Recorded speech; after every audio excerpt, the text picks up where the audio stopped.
Assalamualaikum warahmatullahi wabarakatuh. Pada kesempatan kali ini saya akan membacakan manaqib Al-Habib Muhammad bin Idrus Al-Habsyi, Surabaya.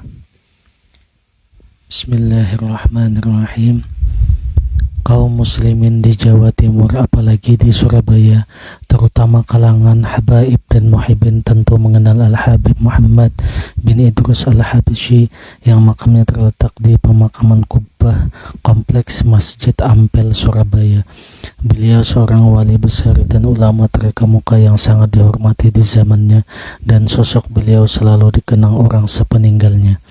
Nasab beliau adalah Al-Habib Muhammad bin Idrus bin Muhammad bin Ahmad bin Ja'far bin Ahmad bin Zain bin Alwi bin Ahmad sahib Syaib bin Muhammad bin Alwi bin Abu Bakar Al-Habsyi bin Ali bin Ahmad bin Muhammad As-Sadullah bin Hasan At-Turabi bin Ali bin Muhammad Al-Fakih Al-Muqaddam bin Ali bin Muhammad sahib Mirbat bin Ali Khalaq Qasam bin Alwi bin Muhammad bin Alwi bin Ubaidillah bin Ahmad Al-Muhajir bin Isa bin Muhammad Al-Naqib bin Ali Al-Uraidi bin Ja'far Al-Sadiq bin Muhammad Al-Baqir bin Ali Zain Al-Abidin bin Husain bin Ali bin Abi Talib suami Fatimah Az-Zahra binti Rasulullah sallallahu alaihi wasallam.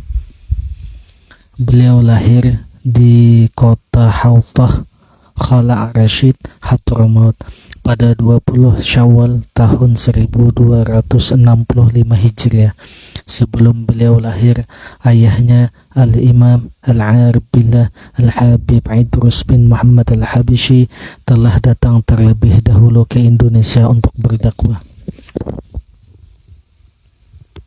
Al-Habib Muhammad tak sempat mengenal ayahnya, bahkan beliau tak pernah melihatnya, karena ketika sang ayah wafat di Jatiwangi, Majalengka, Jawa Barat, beliau belum lahir. Adapun ibunya adalah Syekhah Salamah binti Salim bin Abdullah bin Sa'ad bin Sumair. Status sebagai yatim tidak berpengaruh terhadap diri Al-Habib Muhammad, karena ibunya dengan penuh kesabaran mendidik dan mengasuhnya, ditambah lagi asuhan dan perhatian dari para pamannya, terutama Al-Habib Saleh bin Muhammad Al-Habsyi yang menjadi munsib Al-Habsyi di Hadramaut. Beliau dibesarkan dalam didikan pamannya ini. Sang paman inilah yang membentuk jiwa dan kepribadian Al-Habib Muhammad bin Idrus Al-Habsyi. Sebelum genap berusia 7 tahun, beliau telah mulai mempelajari Al-Quran kepada Muallim Ali Shuwai di Hautah. Kemudian beliau mengkhatamkannya pada Syekh Ahmad Al-Baiti, Munsid di Qubbah, datuknya Al-Imam Al-Habib Ahmad bin Zain Al-Habsyi. Pada masa mudanya, Al-Habib Muhammad bin Idrus Al-Habsyi giat dalam menuntut ilmu. Walaupun usianya masih muda, beliau mampu dengan mudah menguasai dan memahaminya.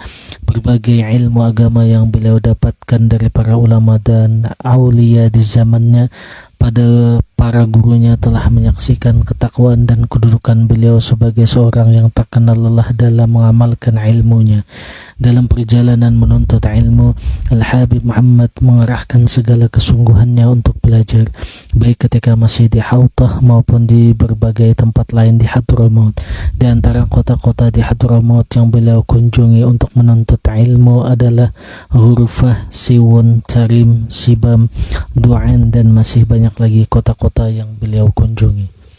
Selain mempelajari Al-Quran, sejak kecil Al-Habib Muhammad juga belajar fikih, hadis, tafsir, tasawuf, nahu, sorob, dan sebagainya. Di dalam kitab Qurratul Ain disebutkan di antara kitab-kitab yang dipelajari pada pamannya Al-Habib Saleh dan pamannya yang lain Al-Habib Abdullah adalah kitab Risalatul Jami'ah karya datuknya Al-Imam Al-Habib Ahmad bin Zain Al-Habsyi, serta Bidayatul Hidayah. Dan dalam fikih beliau belajar kitab Umdatus Salik. Dalam nahwu beliau mempelajari kitab Al-Jurumiyah dan Al-Mutammimah kepada gurunya Al-Habib Abdullah bin Taha Al-Haddar. Beliau mempelajari kitab Fathul Mu'in, rujukan sangat penting dalam fikih Syafi'i. Guru-guru beliau yang lain dalam fikih dan tasawuf adalah Al-Imam Al-Habib Ali bin Muhammad Al-Habashi, sahib Maulid Simtud Durur, Al-Habib Idrus bin Umar Al-Habashi, Al-Habib Idrus bin Abdul Qadir bin Muhammad Al-Habashi, Al-Habib Muhsin bin Alawi Al-Segab, Al-Habib Hasan bin Husain bin Ahmad Al-Haddad, dan masih banyak lagi guru-guru beliau lainnya. Di antara semua gurunya yang menjadi Syekh Fat atau guru pembukanya adalah Imam Al-Habib Ali bin Muhammad Al-Habashi, sahib Maulid Simtud Durur. Banyak di antaranya guru-guru beliau yang telah melihat kelebihannya sejak kecil. Mereka telah melihat tanda-tanda kewalian pada dirinya. Semenjak kecil, Al-Habib Muhammad bin Idrus Al-Habashi sering didoakan dan diberi ijazah oleh para ulama dan aulia di zamannya. Salah seorang muridnya, Al-Alamah As-Sayyid Abdullah bin Tahir Al-Haddad, mengatakan dalam kitab Qurratul Ain bahwa di antara yang mendoakan dan memberinya ijazah adalah Imam Al-Habib Hasan bin Shalih Al-Bahr, seorang tokoh ulama terkemuka. Pada tahun 1281 Hijriah, saat itu usia beliau 16 tahun, Al-Habib Muhammad bin Idrus Al-Habashi pergi ke Tanah Suci untuk menunaikan ibadah haji dan berziarah ke makam datuknya Rasulullah Sallallahu Alaihi Wasallam di Madinah. Dengan menaiki kapal dagang yang menuju pelabuhan Jeddah, setelah menetap beberapa waktu, beliau kembali ke Hadramaut. Setelah beberapa bulan di Hadramaut, beliau kembali lagi ke Hijaz dan menetap di sana untuk menimba ilmu kepada para ulama dan aulia yang berada di Hijaz saat itu. Di antara para guru beliau yang berada di Haramain adalah Al-Habib Fadil bin Alwi bin Muhammad bin Sahal Maulad Dawila, yang kemudian menjadi tokoh ulama habaib di Turki. Al-Alamah As-Sayyid Ahmad Zaini Dahlan, mufti Syafi'i di Makkah. Al-Alamah Al-Habib Umar bin Abdullah Al-Jubri, dan Al-Alamah Al-Syekh Muhammad bin Muhammad Al-Azab. Beliau juga mendalami tajwid kepada Sayyid Muhammad An-Nuri. Kemudian Al-Habib Muhammad bin Idrus melakukan perjalanan dakwah ke India, tetapi karena hatinya merasa tak tenang tinggal di sana, akhirnya beliau menuju Indonesia dan singgah beberapa saat di Singapura. Beberapa saat kemudian sampailah beliau di Indonesia.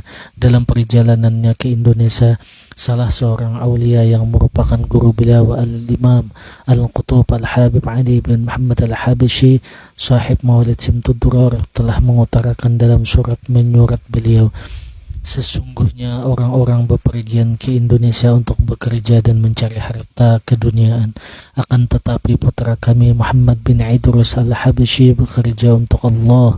Dia berdakwah untuk mencapai As-Siddiqiyah Al-Kubra. Pertama kalinya beliau menetap di Jakarta. Di sana beliau berdagang dan berdakwah.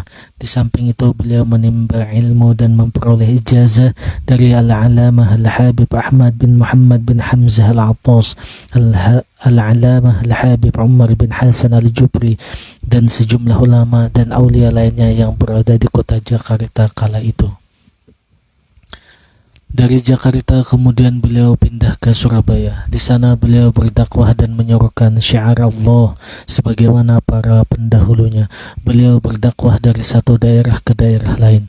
Dalam setiap kali perjalanannya itu, beliau tidak bermalam di sebuah tempat yang disinggahi, kecuali di tempat tersebut terdapat Ahlul Bait Rasulullah sallallahu alaihi wasallam. Demikianlah terus berlanjut sampai Allah melimpahi beliau cahaya ilmu dan kewalian yang membuatnya terkenal di mana-mana. Maka berdatanganlah orang-orang dari berbagai tempat yang ingin belajar dan mendapatkan manfaat darinya dari berbagai tempat. Di antaranya Al-Habib Muhammad bin Ahmad Al-Mahdar Bondowoso, Al-Habib Ali bin Abdurrahman Al-Habashi Kuitang, Al-Habib Alwi bin Tahir Al-Haddad Mufti Johor Malaysia, Al-Habib Abu Bakar bin Muhammad As-Segab Gresik, Al-Habib Alwi bin Muhammad bin Tahir Al-Haddad Bogor, Al-Habib Husain bin Muhammad bin Tahir Al-Haddad Jombang, dan masih banyak lagi para aulia dan masyarakat yang mengharapkan manfaat dan berkah dari beliau. Al-Habib Muhammad bin Idrus Al-Habsyi dikenal memiliki akhlak serta budi pekerti yang luhur. Beliau murah tangan dan kasih sayang terhadap sesama.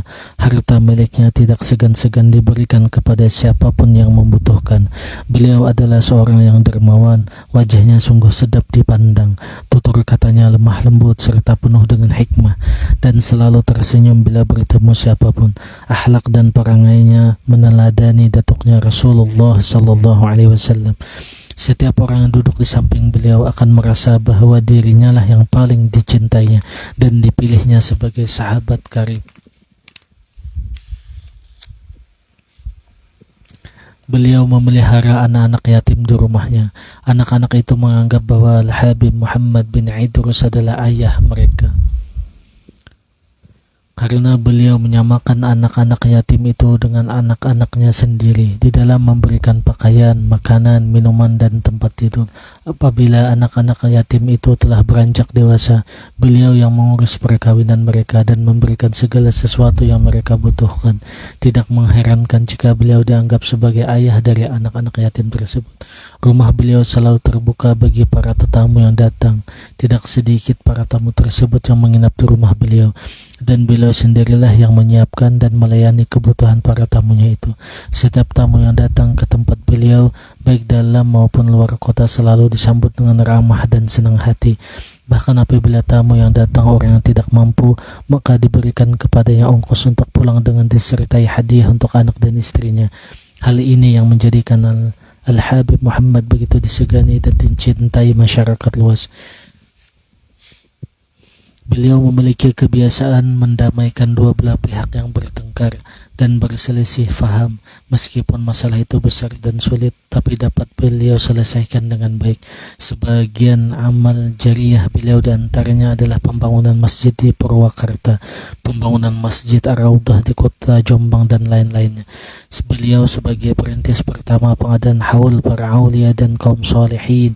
Untuk pertama kalinya beliau mengadakan haul guru beliau Al-Imam Al-Habib Muhammad bin Thahir Al-Haddad yang makamnya berada di kota Tegal.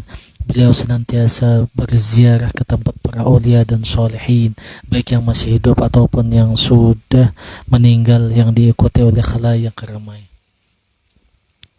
Menjelang wafatnya, Al-Habib Muhammad bin Idrus Al-Habsyi menyampaikan sebuah wasiat kepada kaum muslimin.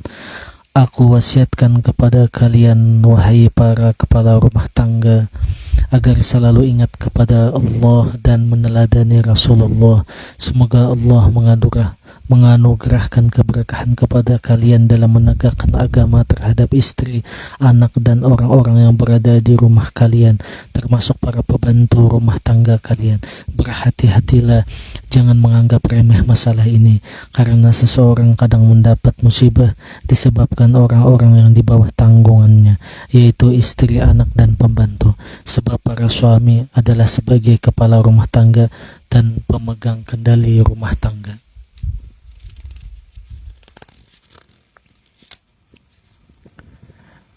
Semasa hidupnya beliau selalu taat dan takwa kepada Allah dan Rasulnya, serta senantiasa meneladani para salaf Bani Alawi yang merupakan leluhurnya. Beliau selalu memberikan manfaat kepada para hamba Allah dengan memanfaatkan waktu, umur, serta membelanjakan hartanya di jalan Allah hingga akhir hayatnya. Al-Habib Muhammad bin Idrus Al-Habsyi wafat pada pertengahan malam hari Rabu 12 Rabiul Tsani 1337 Hijriah di kota Surabaya. Jasad beliau dimakamkan dalam kubah di pemakaman Al-Habib Hasan Al-Habsyi di kawasan Masjid Ampel, Surabaya. Pada hari Rabu waktu asar, bertindak sebagai imam dalam sholat jenazah beliau adalah Al-Habib Muhammad bin Ahmad Al-Muhdar yang merupakan menantu, murid, sekaligus sahabat beliau.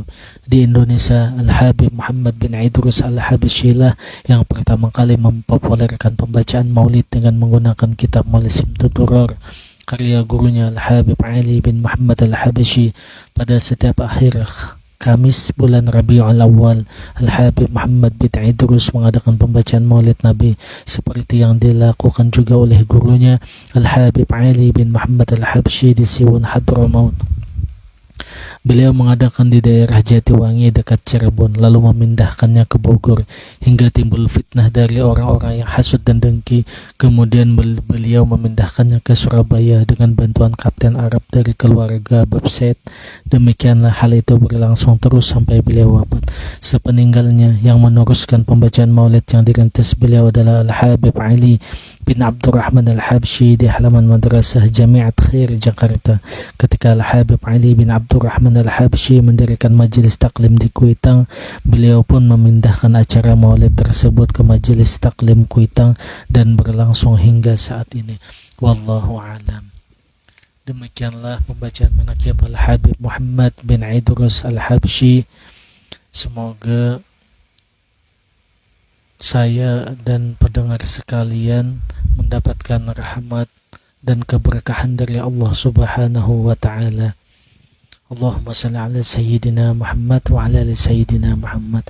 Wassalamualaikum warahmatullahi wabarakatuh.